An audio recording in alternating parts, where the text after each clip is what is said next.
పవన్ కళ్యాణ్ గారిని ముక్కలు ముక్కలుగా నరకాలనంట. అది చూసి ఫ్యాన్స్ బాధపడితే చాలా సంతోషంగా ఉంటదంట. ఈ మాట ఒక చర్చ్ పాస్టర్ అంటున్నాడు.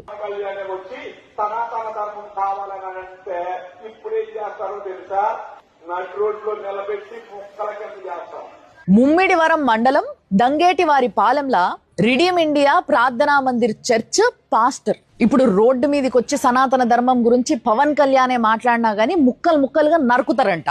అది చూసి ఫ్యాన్స్ బాధపడ్డా గానీ వీళ్ళకి సంతోషం అంట.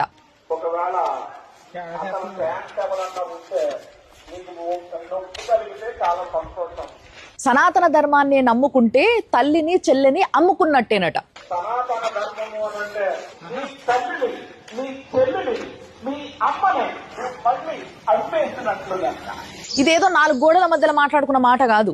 మైకు పెట్టి అందరినీ రెచ్చగొట్టేటట్టు ఈ విధంగా మాట్లాడితే అక్కడ విఆర్ఓ ఇని పోయి పోలీస్ స్టేషన్లో, ముమ్మిడివరం పోలీస్ స్టేషన్లో పోయి కంప్లైంట్ చేస్తే అప్పుడు పోలీసు వాళ్ళు ఆ పాస్టర్ని పిలుచుకొని జస్ట్ వార్నింగ్ ఇచ్చి పొమ్మని చెప్పి పంపించేసిండ్రంట. ఒక డిప్యూటీ సీఎం గురించి మాట్లాడితేనే అట్లా మంచిగా పోలీస్ స్టేషన్కి పిలుచుకొని వార్నింగ్ ఇచ్చి పంపించారు అంటే మనం ఏడైనా ఎవరి గురించి అయినా ఇట్లా మాట్లాడొచ్చు.